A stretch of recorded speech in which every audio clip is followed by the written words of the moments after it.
Hello students, Shamim sir YouTube চ্যানেলে তোমাদের স্বাগত। আজকের এই ভিডিও ক্লাসটিতে আমি তোমাদের দেখাবো নবম শ্রেণী ইতিহাস শর্ট প্রশ্ন উত্তর ফার্স্ট ইউনিট টেস্ট পরীক্ষার জন্য দ্বিতীয় অধ্যায় থেকে। তোমরা দেখতে পাচ্ছ লেখা আছে দ্বিতীয় অধ্যায়, যে অধ্যায়টির নাম বিপ্লব বিপ্লবী আদর্শ, নেপোলিয়ন সাম্রাজ্য ও জাতীয়তাবাদ। ইতিহাসের দ্বিতীয় চ্যাপ্টার, দ্বিতীয় অধ্যায় থেকে অধ্যায়ের নাম দেখতে পাচ্ছ। এই অধ্যায় থেকে যত ধরনের শর্ট প্রশ্ন আছে সব শর্ট প্রশ্ন এইখানে দেওয়া আছে এই পিডিএফটিতে, আর এই পিডিএফ থেকে শর্ট প্রশ্ন উত্তর দেখাবো। মনে রাখবে 3টি টেক্সট বই এবং 4টি নোট বই মিলে এই দ্বিতীয় অধ্যায় থেকে শর্ট প্রশ্নগুলি আমি বানিয়েছি, সেগুলি আমি তোমাদের সঙ্গে শেয়ার করছি। ওকে, আচ্ছা, দ্বিতীয় অধ্যায় থেকে প্রথম প্রশ্ন পড়বে, কবে কাদের মধ্যে পিরামিডের যুদ্ধ হয়? উত্তর হবে 1798 খ্রিস্টাব্দে ফ্রান্স ও ইংল্যান্ডের মধ্যে। পরের প্রশ্ন, নেপোলিয়ন কবে নিজেকে সম্রাট হিসাবে ঘোষণা করেন? উত্তর হবে 1804 খ্রিস্টাব্দে। আমি একটা কথা চ্যালেঞ্জ দিয়ে বলছি, এই প্রশ্নগুলির বাইরে তোমাদের ফার্স্ট ইউনিট টেস্ট পরীক্ষায় যদি কোনো প্রশ্ন আসে বা ফাইনাল পরীক্ষায় এই অধ্যায় থেকে কোনো প্রশ্ন আসে, তাহলে আমাকে অবশ্যই ভিডিওর কমেন্টে লিখে যা ইচ্ছা তোমরা আমাকে বলে যাবে, এর মধ্যেই প্রশ্ন আসবে। পরের প্রশ্ন, নেপোলিয়নের আত্মজীবনীমূলক গ্রন্থের নাম কি? উত্তর হবে নেপোলিয়ন অন নেপোলিয়ন। পরের প্রশ্ন, ফ্রান্সে ডাইরেক্টরি শাসন কবে শুরু হয়? উত্তর হবে 1795 খ্রিস্টাব্দে। পরের প্রশ্ন, কবে নেপোলিয়ন ফ্রান্সের রাজনৈতিক ক্ষমতা লাভ করেন? উত্তর হবে 1799 খ্রিস্টাব্দে। পরের প্রশ্ন দেখো, কোর্ট নেপোলিয়ন কবে প্রচলিত হয়? কবে মানে কত তারিখ যদি বলে বা কত খ্রিস্টাব্দ যদি বলে, তাহলে উত্তর হবে 1804 খ্রিস্টাব্দে। এবার দেখো, ওর সঙ্গে একটা প্রশ্ন আমি যুক্ত করে দিয়েছি যে কোর্ট নেপোলিয়নের কয়টি আইন বা বিধি রয়েছে? তো উত্তর লিখবে কোর্ট নেপোলিয়নের আইন বা ধারা রয়েছে 2287টি। ওকে, পরের প্রশ্ন দেখো, 1804 খ্রিস্টাব্দে ফ্রান্সে আইন সংহিতা সংকলন করেন কে? এই প্রশ্নের উত্তরটা হবে নেপোলিয়ন বোনাপার্ট। পরের প্রশ্ন, কে ব্যাংক অফ ফ্রান্স প্রতিষ্ঠা করেন? উত্তর হবে Napoleon Bonaparte bank of France প্রতিষ্ঠা করেন। কত খ্রিস্টাব্দে? 1800 খ্রিস্টাব্দে। পরে 9 নম্বর প্রশ্নটি দেখো, কোর্ট নেপোলিয়নে কয়টি ভাগ আছে? কতজন রচনা করেন? যদি বলে কোর্ট নেপোলিয়নে কয়টি ভাগ আছে, তো আমরা লিখব 3টি ভাগ আছে। আর যদি বলে কতজন এই কোর্ট নেপোলিয়নটা প্রণয়ন করেছিল, তার উত্তর হবে 4 জন। ওকে, পরে প্রশ্ন, ফরাসি সমাজের বাইবেল কাকে বলা হয়? উত্তর হবে কোর্ট নেপোলিয়নকে। পরের প্রশ্ন 11 নম্বর দেখো, নেপোলিয়ন রাজকর্মচারীদের উৎসাহিত করার জন্য যে রাষ্ট্রীয় সম্মান প্রদান করেন তাকে কি বলে? উত্তর হবে লিজিয়ন অফ অনার। ভালোভাবে পড়বে 11 নম্বর প্রশ্নটি। পরের প্রশ্ন দেখো 12 নম্বর প্রশ্ন, আমি বিপ্লব আবার আমি বিপ্লবকে ধ্বংস করেছি, এটি কার উক্তি? উত্তর হবে নেপোলিয়ন বোনাপার্টের। পরের প্রশ্ন, ট্রাফালগারের নৌযুদ্ধ কবে কাদের মধ্যে হয়? উত্তর লিখবে 1805 খ্রিস্টাব্দে 21শে অক্টোবর ফ্রান্স ও ইংল্যান্ডের মধ্যে ট্রাফালগারের নৌযুদ্ধ হয়। পরের প্রশ্ন, টিলসিটের সন্ধি কবে কাদের মধ্যে হয়? উত্তর লিখবে 1807 খ্রিস্টাব্দে প্রথম আলেকজান্ডার ও নেপোলিয়নের মধ্যে টিলসিটের সন্ধি হয়। পরের প্রশ্ন, কে কবে কোন দেশে কনফেডারেশন অব দ্য রাইন, মানে এর বাংলা হচ্ছে, বাংলাটা আমি ব্র্যাকেটে লিখে দিয়েছি দেখো, রাইন রাষ্ট্রসংঘ প্রতিষ্ঠা করেন? কে করেন, কবে করেন এবং কোন দেশে করেন? 3টি প্রশ্ন আছে কিন্তু। কে করেন? উত্তর হবে নেপোলিয়ন বোনাপার্ট। কত খ্রিস্টাব্দে কনফেডারেশন অব দ্য রাইন বা রাইন রাষ্ট্রসংঘ প্রতিষ্ঠিত হয়? উত্তর হবে 1806 খ্রিস্টাব্দে। এবং কোন দেশে? তাহলে উত্তর হবে জার্মানিতে।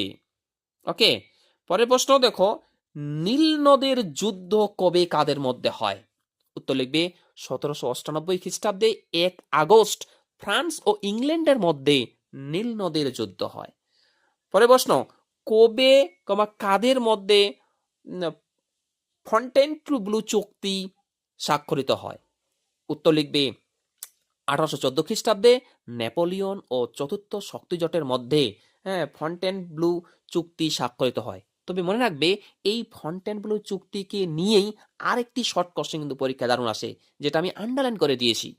সেটা কি দেখো, আমি লিখে দিয়েছি, এই চুক্তির মাধ্যমে নেপোলিয়ন, অর্থাৎ এই চুক্তি মানে ফন্টেনব্লু চুক্তি, এই চুক্তির মাধ্যমে নেপোলিয়ন ফ্রান্সের সিংহাসন ত্যাগ করে এলবা দ্বীপে নির্বাসিত হন।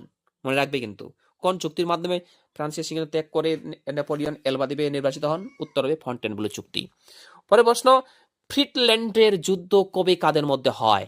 উত্তর হচ্ছে 1807 খ্রিস্টাব্দে ফ্রান্স ও রাশিয়ার মধ্যে ফ্রিডল্যান্ডের যুদ্ধ স্বাক্ষরিত হয়। পরে প্রশ্ন, ট্রাফালগারের যুদ্ধে ইংরেজ সেনাপতি কে ছিলেন? উত্তর হবে নেলসন। পরে প্রশ্ন, কে কবে কার বিরুদ্ধে বার্লিন ডিক্রি জারি করেন? উত্তর হবে নেপোলিয়ন 1806 খ্রিস্টাব্দে ইংল্যান্ডের বিরুদ্ধে বার্লিন ডিক্রি জারি করেন। পরে প্রশ্ন, কে কার বিরুদ্ধে মিলান ডিক্রি জারি করেন? উত্তর হবে নেপোলিয়ন 1807 খ্রিস্টাব্দে ইংল্যান্ডের বিরুদ্ধে মিলান ডিক্রি জারি করেন। পরে প্রশ্ন, মহাদেশীয় ব্যবস্থা মানে এর ইংরেজি নাম কন্টিনেন্টাল সিস্টেম, ওকে, মহাদেশীয় ব্যবস্থা কে কবে প্রবর্তন করেন? উত্তর হবে নেপোলিয়ন বোনাপার্ট 1806 খ্রিস্টাব্দে মহাদেশীয় ব্যবস্থা প্রবর্তন করেন। কোন দেশের বিরুদ্ধে নেপোলিয়ন এই মহাদেশীয় ব্যবস্থা প্রবর্তন করেছিল?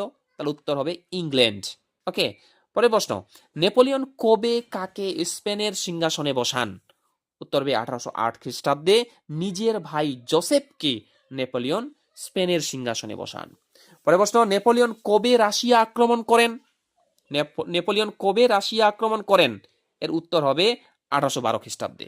পরে প্রশ্ন, পোড়ামাটি নীতি কোন রাষ্ট্র গ্রহণ করেছিল?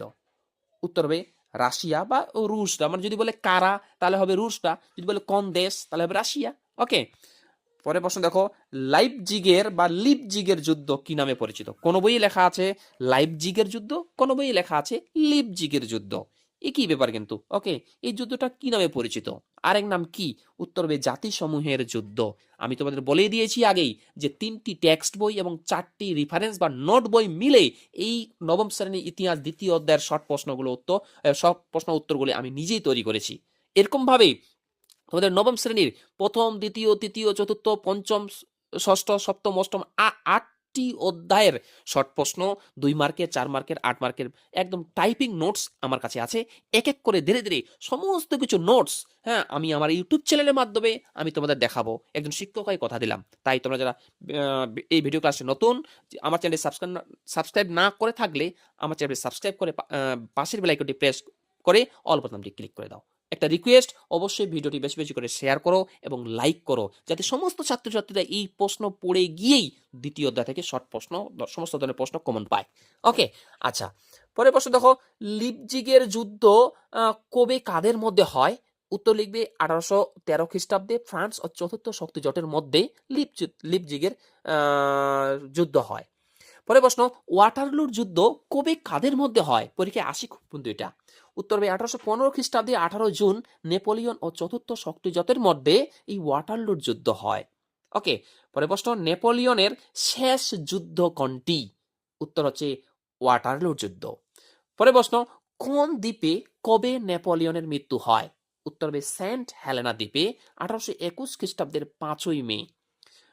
পরের প্রশ্ন, 31 নম্বরটা না পড়লেও হবে, তবে একটু দেখে নাও, পোড়ামাটি নীতিটা কি ধরনের নীতি ছিল?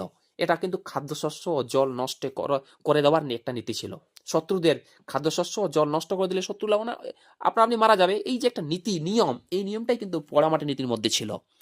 পরের প্রশ্ন, নেপোলিয়ন গ্র্যান্ড আর্মি নিয়ে কবে মস্কো অভিযান করেন? উত্তর হবে 1812 খ্রিস্টাব্দে। ওকে, তারপর দেখো, ইউনিভার্সিটি অফ ফ্রান্স কবে প্রতিষ্ঠিত হয়?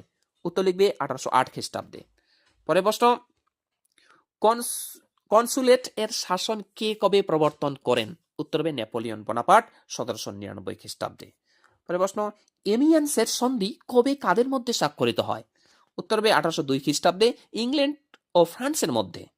পরের প্রশ্ন, কোন দ্বীপে নেপোলিয়নের জন্ম হয়? উত্তর হবে কর্সিকা দ্বীপে। নেক্সট কোশ্চিন, নেপোলিয়ন কবে ডাইরেক্টরি শাসনের অবসান ঘটান? উত্তর হবে 1799 খ্রিস্টাব্দের 9 নভেম্বর। পরে প্রশ্ন, কোন সময়কে ফ্রান্সের নেপোলিয়নের যুগ বলা হয়?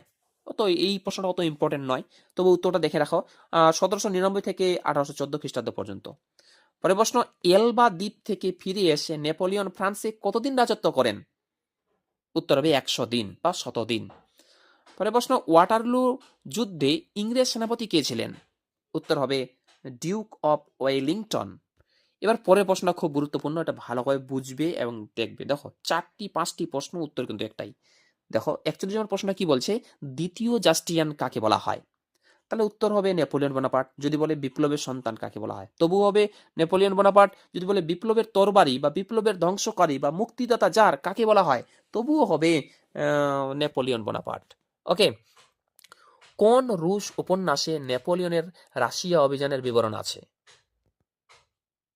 এই প্রশ্নটার উত্তর হবে লিও তলস্তয় রচিত ওয়াটার্স অ্যান্ড পিস।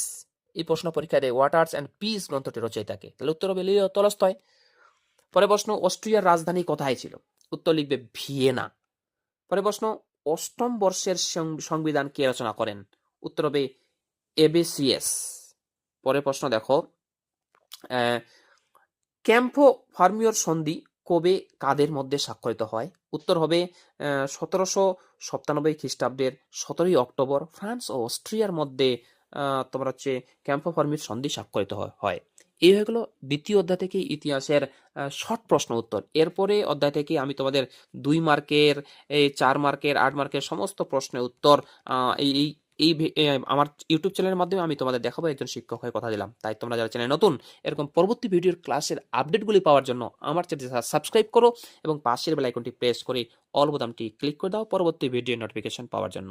এই সমস্ত প্রশ্ন উত্তর তোমরা যদি কেউ নিতে চাও, তাহলে অবশ্যই এই ভিডিওর ডেসক্রিপশনে লিঙ্ক দিয়ে রাখবো। কয়েকদিন পর ওই লিঙ্কটা ক্লিক করলেই তোমরা সমস্ত প্রশ্ন তোমাদের কাছে পেয়ে যাবে। ওকে, থ্যাঙ্কস ফর ওয়াচিং। দেখা হচ্ছে পরের ভিডিও ক্লাসটিতে।